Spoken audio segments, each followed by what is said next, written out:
You belong on every ground your feet grace, so don't ever feel out of place. Take up space and belong. This earth is your birthplace. Okay, in episode 6, the couples wake up after their first night together in Cabo. Tim records Alex snoring and he laughs at her, and it is so funny. So I had to just mention that, but it was so funny that she was knocked out snoring so hard.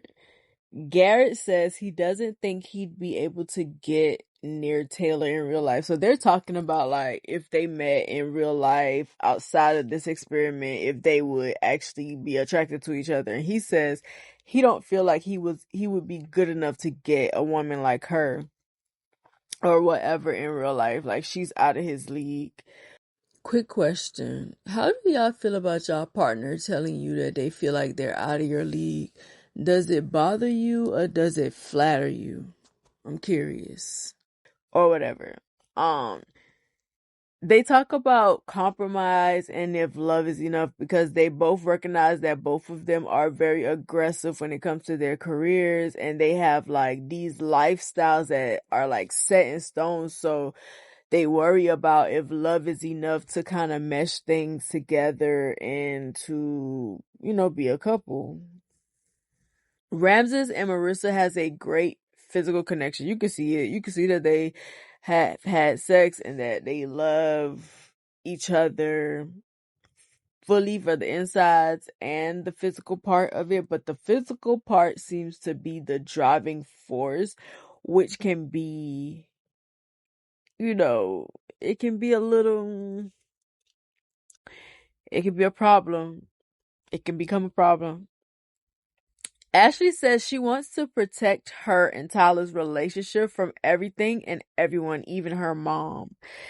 She seems to think that this is it, and she thinks that he's the one and they're going to get married, and she want to protect their relationship from everybody, even her mom. She says she loves her mom. Her mom is her best friend, but if her mom doesn't like Tyler or whatever, she's going to tell her mom that she needs to sit down and shut up and mind her business. And I was like, oh, okay. Hmm. Why would why do y'all be telling niggas this type of stuff? Why do y'all say this type of stuff to men? Why? Why do y'all say this type of stuff? Like, y'all be setting y'allself up for a failure. Y'all be setting y'allself up for the okie doke. Cause why would you say that? You don't know this man. You don't know him. You just think you see all the good parts of him because that's what he's showing you. But y'all haven't even experienced enough life together yet for you to see who he actually is. And so for you to be so sure that you would go against your family for him is a little weird to me. I kind of feel like people just be talking.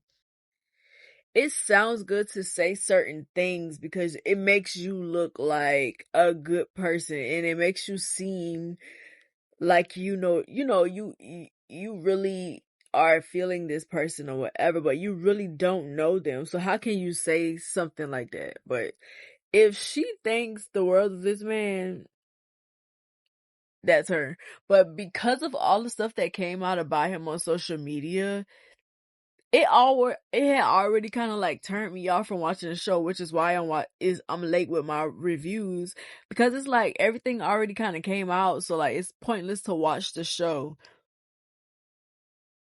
So like she really didn't know what she was getting herself into, but she felt like it was good enough to protect even from her family. Sure. Um I love how sure of himself Tim is. I can't really read Alex, like if she's feeling him or not. I don't know. I feel like when they're together, there's like this banter and there's like um Tim, they both are dominant people, so it's like a tug of war, but playful a lot of the times, but that can get dangerous. Like if we're both headstrong, we're both stubborn, and like everything with us is a tug of war, like even little things, like as far as him like getting a hat and her saying she don't want him to get it and all of this stuff, and him being like, if I want it, I'm gonna get it type thing. It can be cute sometimes, but like for real, it can be a problem. Like I like that he is like, yeah, you're not gonna run all over me, but if nobody is willing to give in, or if nobody is willing to like bend a little bit, like y'all aren't gonna go nowhere. If you were a movable force and she's an unmovable force, the relationship is gonna be stagnant. So it gotta be give and take. Like it's cool to be sure about yourself and certain and able to control yourself, but when you're in a relationship with somebody, there is give and take, and you have to give and take. Not saying that they don't got that part down, but I kind of feel like, I don't know, Alex seems to not like that about him. I feel like she seems to be somebody that is used to being bossy and getting her way and getting people to do whatever she want them to do, and he's not going for it. So that could be negative for her. She might not be okay with that. So there's that. Monica and Steven are horny, and that's all I got to say about them. Cause y'all already know how I feel about Monica and Steven. The couples finally meet up. They talk about who has sex, and apparently everybody's had sex except Taylor and Garrett. Hannah says Nick doesn't want to talk about sex, but she's open to talk about it. And she was lying. She was talking to Marissa and was saying that they had sex, but he doesn't want the producers and stuff to know, but she's open. She told that girl a whole lie, because when her and Nick was whispering about it and he was like, we had sex too, we did it like 3 times, she was like, no we didn't, or whatever, trying to hide it. And then she gonna go and tell Marissa a whole different thing. Why would you lie about that? That's not nothing to lie about. Hannah comes across as a mean girl to me. Like she's a man eater. Like, and she was eating Nick alive the whole entire time, bro. She was eating him alive and not sparing anything. And then she would be like, but I love you. Like, I still love you though. Like, but I love you. And like, I don't know. Something is a little off for her. She's a little off. She's one of the ones that you gotta watch yourself around. Um, Everyone seems happy though in their couples. Like this is the first night they've spent together, and like they all seem to be comfortable and happy, and that's usually how it starts off, right? Nick tells the boys that Hannah wrote a list of 10 things she didn't like about him and left it on the table. She didn't talk to him about it or nothing like that. She just wrote the list and left it on the table, and he saw it, and it hurt his feelings. Um, and Garrett told him that it sounds like that was something that she been wanted to say to him, but she just found an excuse to say it, and I agree. I don't feel like she likes him. I don't understand what her goal is by pretending to though. Like I don't think she likes him though. It could just be so she could be on the show, or so she can be just like the other couple, so she can lie and make it seem like she's in the same boat as them when she's really not. Cause I don't think she really likes him. I don't see it. And you could tell that a lot of the stuff she's saying and doing is getting to him, but he's trying to suck it up because he doesn't want to show her that he's weak, because I do feel like he likes her. I feel like he's attracted to her, and I feel like he has feelings for her. So it's like, I don't want her to think that I can't handle this type of thing, but she be eating him a lot. The girls start grilling all the guys to kind of see how great they match up with each other, and it just seems to be perfect matches all around. All the guys are gushing over their girl and like saying positive things and singing their praises, and um everybody seems to think that everybody is right for everybody. Okay, this is after the first night. The couples toast while Nick questions Hannah about calling him delusional. He was like, one of the things that was on your list was delulu. Like, what do you mean by that?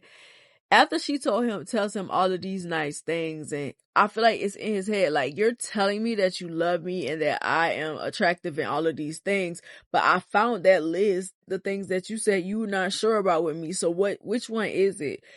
And he was like, do you think I'm delusional? And I think she said yeah.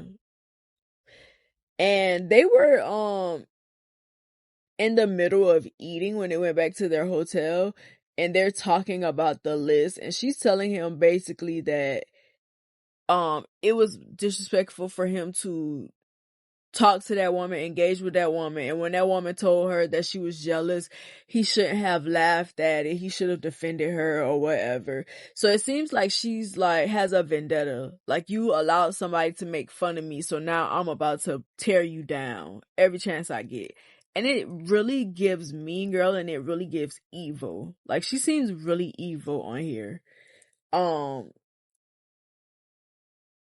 Marissa tells Ramsey she loves him, and she tells him she knows that she doesn't always say it, but she really loves him, and it seems to make him happy.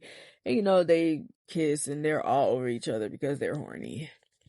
There's two different types of horny. There's Marissa and Ramsey horny, and there's Monica and Steven. I don't like Monica and Steven horny, is a little weird to me. When they go back to their rooms or whatever, Steven and Monica are eating and they're talking, and she literally tells him to shut up because he was talking too much. She like, I understand, but bro, shut up. I haven't said a word yet. Like, you're just talking. He laughed it off or whatever, but she was like, please shut up. You talking too much. She seemed to be over it or whatever. Tim and Alex has a disagreement. So obviously it got really heated, and she must have called him out of his name because he said something like, when someone calls me something other than my name, it really pisses me off. And you could tell he was really hurt, and I feel like she kind of wanted him to be over it. It's like, we fought, but okay, now get over it so we can get back to doing this relationship thing. And he was like, I don't like have an answer for how I feel. I don't know if I'm gonna stay. He told her he came with the intentions of having this last conversation with her, and she wants to fix it, and like, I want you to come back to the room, we can work this out, whatever.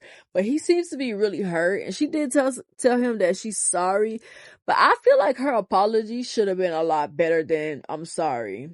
Because he said that he kept trying to remove himself from the situation, and she would just keep coming to antagonize him and throwing stuff in his face or whatever. She called him insecure. She told him it was his insecurities talking or whatever. Then she denies calling him insecure, which is when a man remembers something that you say about them and you say that you didn't say it, it really bothers them. Y'all already know, it really bothers them. So just acknowledge that you did probably say it, even if you don't remember, because I feel like a lot of times when women get mad, they'll say a lot of things and they don't remember, and they be feeling like, just get over it, and that's not fair at all. It's not fair at all. Like, she just was trying to make him forgive her before he was ready, and I feel like that's crossing a boundary that he already set. He said when he needs his space, give him his space, and he asked her for space and she wouldn't give it to him. Like, you're already crossing boundaries, but at the same time, he allowed her to cross that boundary, and that's not a good start. Like, if I say I need space, leave me alone. Because if I feel like you're trying to force me to forgive you, I'm not going to want to do it. I'm not going to do it either. Like, I'm not. I don't like feeling like I'm being manipulated into doing something. It's weird. But I don't really know. She said that the reason why she felt the way she felt, and she was like shutting him out, was because she is homesick and she didn't know how to communicate it. And I just feel like I call BS on that. It's something else that's going on with Alex. Because, like I said, I can't tell if she likes him or not. She doesn't really express herself like that. Someone mentioned that Alex seemed depressed and like kind of out of it. And after hearing that, I could totally see that she was, because she seemed to be very detached from her emotions when it came to the situation with him. Like, when it came to like them fighting and reconciling things, she kind of seemed to be somewhere else every time they would be having a conversation, or every time things would get emotional. So I could totally see her being depressed. Even physically, like a lot of times he be talking and she'll just be like listening or like agreeing with what he's saying, but she doesn't really express how she really feels about him. So it's hard to read how she feels about him. But I don't know if things will work out with them, but I'm definitely interested in seeing it. But it seems like there's a lot of drama ahead, and I am here for it. But let me know what y'all think about this review. Make sure to like, comment, and subscribe. Let me know what y'all think about the episode. How do y'all feel about the couples? Do y'all think that this was a too good to be true, or do you think that all of these people are actually right for each other? Let me know in the comments. I will see y'all in the next video. Bye! Before you go, check out my website at srgram.org and subscribe to my mailing list to get exclusive updates on works in progress, other news, and blog posts. Thank you.